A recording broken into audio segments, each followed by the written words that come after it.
Om Swastiastu. Hong Ulun Basuki Langgeng. Umat sedharma yang berbahagia dan sahabat Hindu Dharma yang berbahagia. Pada hari ini saya berada di suku Tengger, tepatnya di Desa Ngadiwono, Kecamatan Tosari, Kabupaten Pasuruan. Pada kali ini kita merayakan upacara unan-unan. Upacara unan-unan ini dilaksanakan setiap 5 tahun sekali kalender Tengger. Bagaimana pelaksanaan upacara unan-unan di suku Tengger? Simak video ini sampai habis.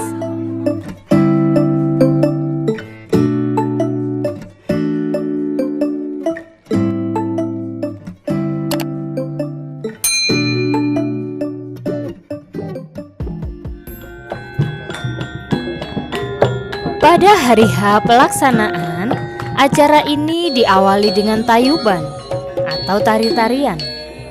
Tayuban ini menggambarkan kesuburan bumi Tengger, atau masyarakat Tengger menyebutnya dengan Gema Ripa Lojinawi, tentram dan makmur, serta sangat subur tanahnya. Dalam pelaksanaan unan-unan suku Tengger, terdapat beberapa rangkaian upacara sebelum hari H. Di antaranya diawali dengan Mendak Tirta.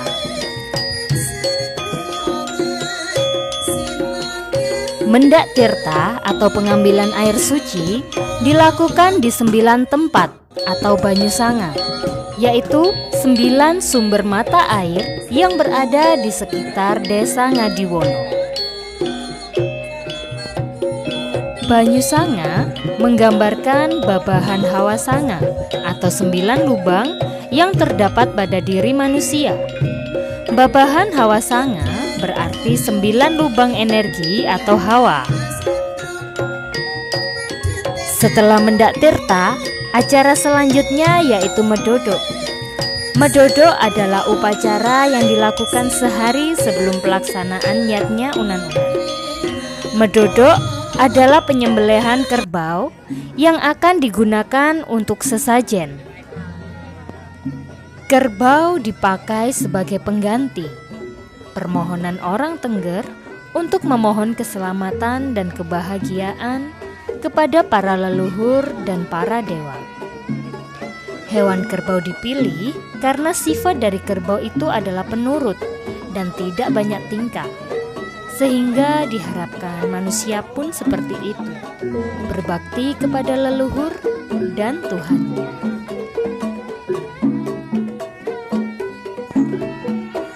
Ada sesajen atau masyarakat Tengger menyebutnya dengan dandanan. Dandanan ini berisi antara lain ayam, juada, pepes, pasung, sego liwet, jenang abang, jenang putih, cok bakal, kembang gubahan, dan gedang ayu, dan lain sebagainya. Segala ubur rampe yang ada pada dandanan tersebut memiliki makna di dalamnya.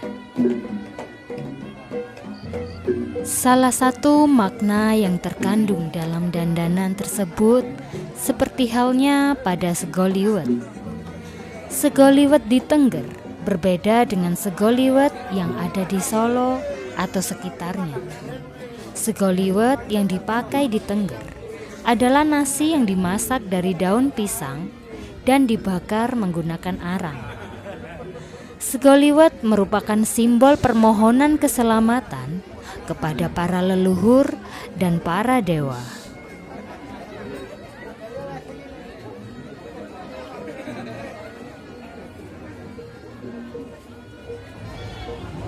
Tidak hanya ritual, sebagai ungkapan rasa syukur, masyarakat suku Tengger juga diperkenankan untuk makan bersama di balai desa sembari menunggu upacara unan-unan berlangsung.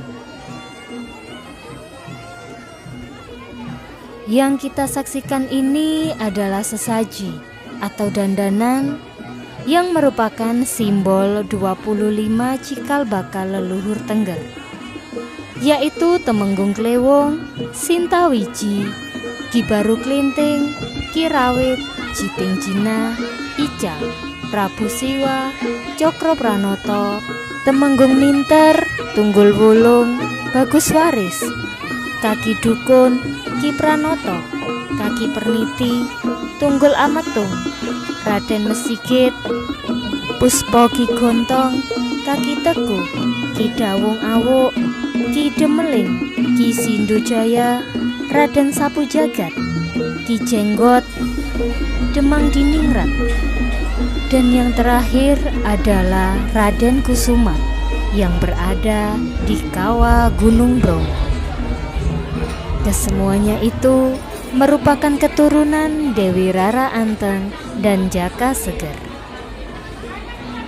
Sebagai pemuput atau pemimpin upacara suku Tengger disebut Romo Pandita Dukun. Romo Pandita mulai manggala atau muput pada malam hari di pintu masuk balai desa yang disebut dengan Raka Tawang. Raka Tawang sendiri berasal dari kata tawang yang berarti langit. Raka Tawang berarti mengundang beliau yang di langit, yaitu para leluhur, widodoro widodari, para dewa dan dewi untuk hadir melihat anak cucunya melaksanakan niatnya unan-unan. 8. Setelah sajen tolak balak dan caru. Kemudian yang ke-9 ketepung Banyumeneng. Ketepung Banyumeneng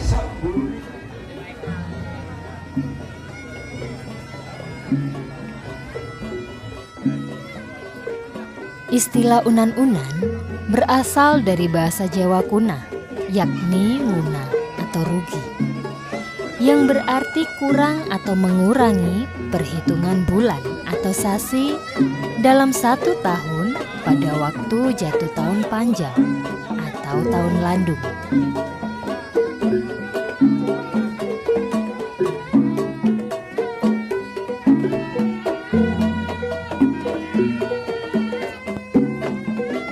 Secara rinci, unan-unan adalah bentuk upacara tentang sistem wariga dalam kalender Tengger. Pada penghitungan kalender Tengger, hampir sama dengan kalender Bali yang menggunakan sasi candra, yaitu menggunakan siklus bulan dan siklus surya atau siklus matahari.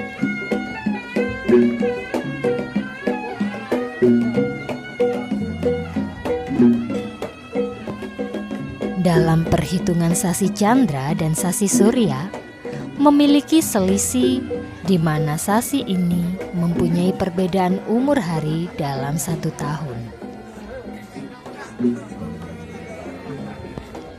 Sasi candra lamanya 29,5 hari dan dibagi atas 30 bagian yang sama, diberi nama toti atau hari menurut peredaran bulan. Jadi dalam satu tahun candra itu sama dengan 354 atau 355 hari.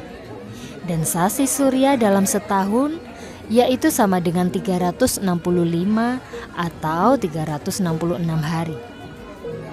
Oleh karena itu, dalam waktu 5 tahun selisihnya menjadi 30 hari atau sebulan candra. Maka itu perlu diadakannya penampi sasi. Tahun terjadinya upacara unan-unan disebut juga tahun landung, di mana setiap sasi candra setiap 5 tahun sekali terjadi sasi yang sama selama 2 bulan atau 60 hari.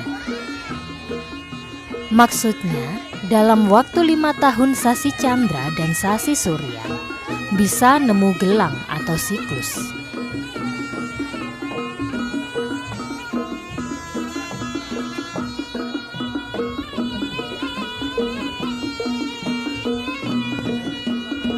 Apabila nampi sasi atau tahun landung tidak dilakukan, maka akan terjadi selisih yang jauh antara sasi candra dengan sasi surya. Misalnya pada sasi candra adalah kasa, maka pada sasi surya adalah sada.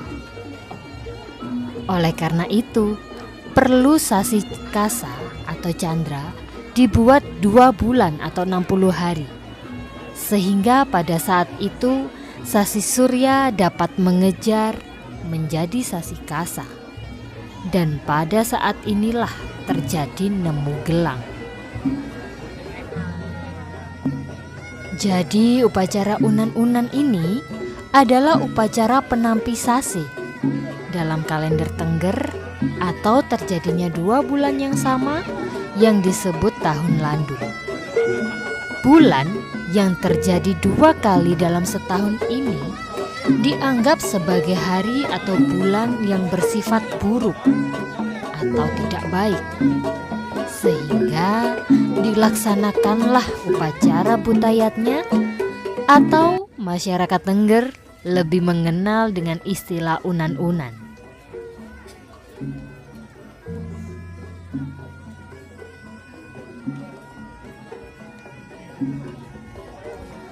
Menurut sesepuh Desa Ngadiwana, bahwa sebenarnya asal mula penduduk Desa Ngadiwana itu berasal dari dusun Banyumeneng.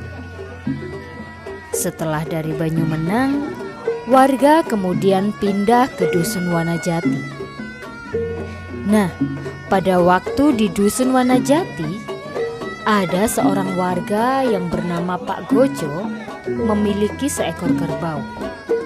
Kerbau tersebut digembalakan, namun setelah diikuti, kerbau itu bermain air di suatu wilayah yang pada waktu itu merupakan hutan. Setelah mengetahui bahwa di wilayah tersebut terdapat sumber air, maka warga dari dusun Wanajati pindah ke wilayah tersebut yang kemudian diberi nama Ngadiwana. Ngadiwana sendiri terdiri dari 2 kata, yaitu ngadi dan wana. Ngadi adalah salah satu jenis pohon yang banyak terdapat di hutan itu. Sedangkan wana adalah hutan.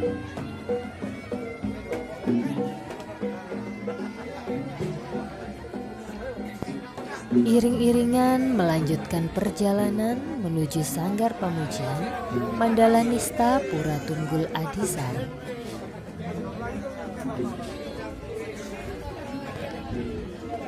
Seluruh dandanan dibawa serta oleh seluruh masyarakat.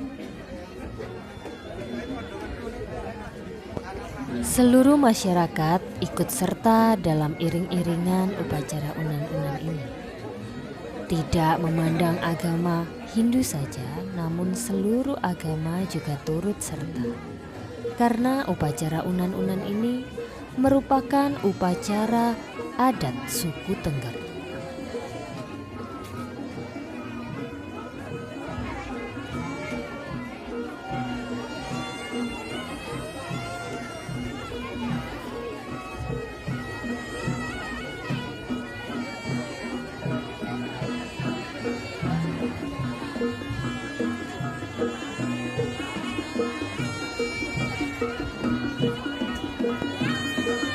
Musik yang kita dengar ini berasal dari ketipung, yang merupakan alat musik khas suku Tengger.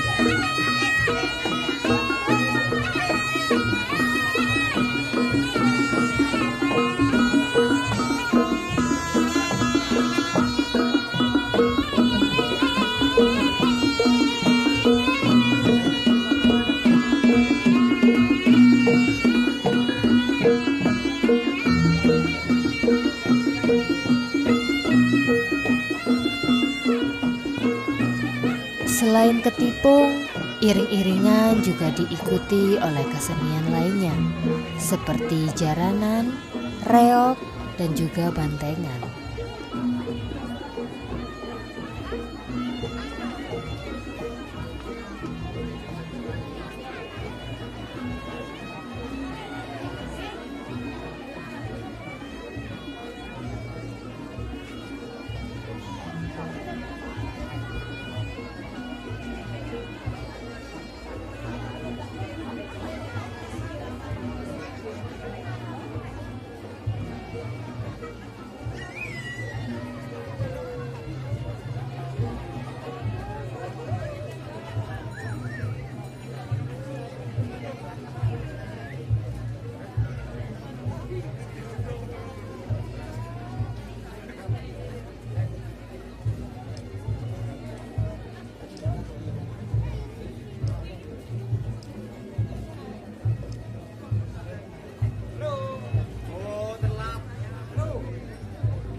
Yang kita saksikan bersama ini adalah rombongan sudah sampai di depan Sanggar Pamujan Mandalanista Pura Tunggul Adisari. Perjalanan dari Balai Desa, walaupun rutenya menanjak, tapi para sesepuh, para orang tua, para pemuda, dan bahkan anak-anak ikut serta dalam perjalanan menuju Sanggar Pamujan.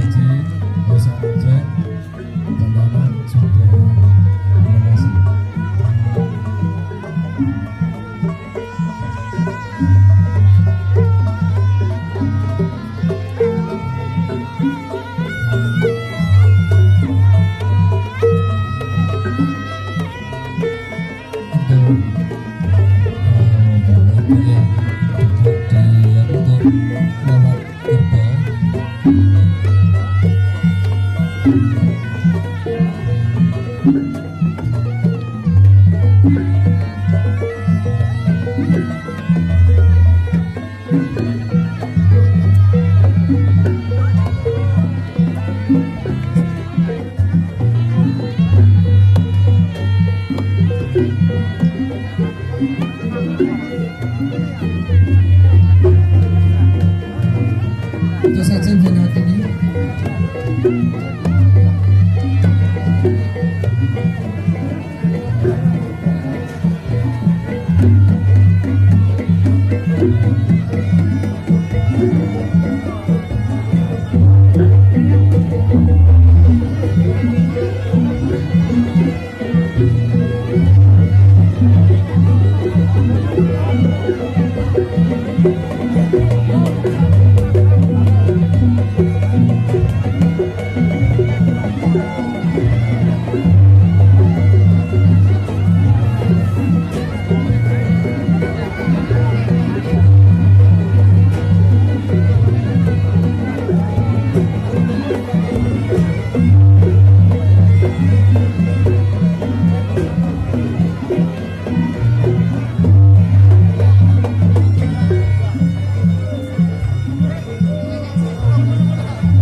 Kemudian setelah sampai di Sanggar Pamujan Mandalanista Pura Tunggul Adisari, semua sesajen atau orang Tengger menyebutnya dandanan ditata di Bali di Sanggar Pamujan. Tokoh umat, kepala desa, dan seluruh masyarakat dengan hikmat mengikuti puncak dari pelaksanaan unan-unan yang dilaksanakan di Sanggar Pamujan Desa Adiwono.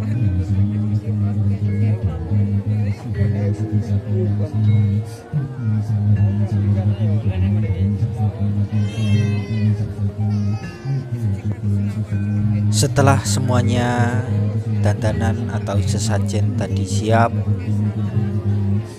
Romo Pandita Dukun melaksanakan puja mantra parikramaning dukun atau orang Tengger menyebutnya jejaba. Pada saat ini kepala desa tetap ikut serta dan didampingi oleh istri serta Waranggono.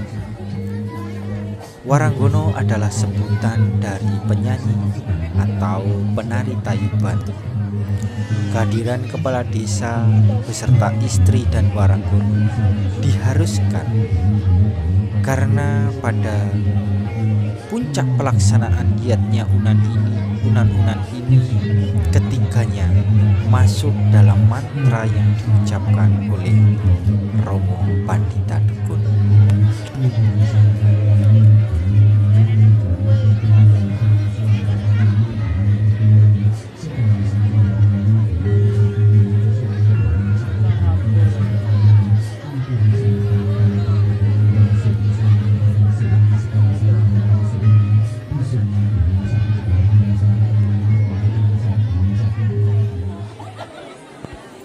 Selanjutnya adalah acara beboreh atau pembagian tirta suci kepada seluruh masyarakat yang datang di Sanggar Pamujan. Boreh atau tirta suci ini adalah air suci yang telah diberi mantra, diberi puja mantra oleh Pandita Dukun. Begini ketinggal dadani mantuke ketinggal gebere sami mantu dateng gedhong kayangane mengalir menawi wonten undang-undangan ingkang saking ngandhap. Begini ketinggal dadani mantuke ketinggal gebere sami mantu dateng gedhong kayangane mengandhap jumengoring bumi suci pertiwi menawi wonten undang-undangan ingkang saking inggil. Begini ketinggal dadani mantuke ketinggal gebere sami mantu dateng gedhong kayangane menginggil jumengoring. Hiruk pikuk tawariang masyarakat Tengger yang tanda bahwa upacara yatnya unan-unan telah selesai. Setelah acara unan-unan selesai, Banten Maiso atau kerbau nantinya diarak menuju perempatan desa untuk nantinya ditanam atau dikubur di sana. Sebelum mengubur Maiso atau kerbau tadi, masyarakat melaksanakan kenduri atau makan bersama. Sembari makan, mereka juga dihibur oleh hiburan berupa bantengan. Nah, ini adalah Banten Maiso atau kerbau tadi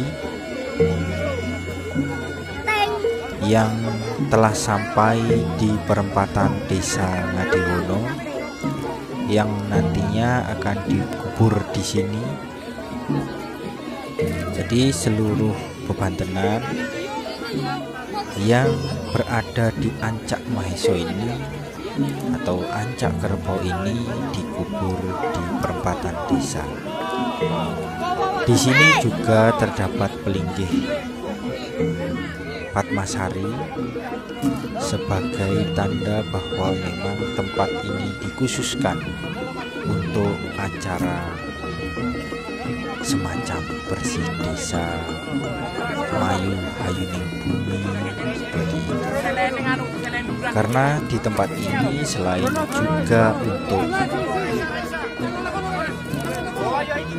untuk Banten Maiso pada pelaksanaan unan-unan, juga tempat di mana dilangsungkan pujan kesana atau pujan mubeng masyarakat suku Tengger desa Ngadiwono.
Sekali-kali cilik mundur.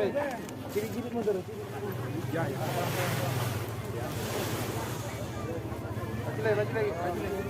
Bajul.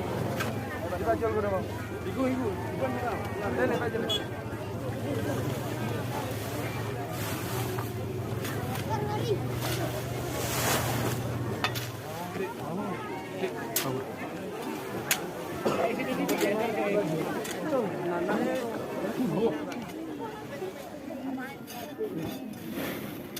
Apa nih, Dendra? Apa?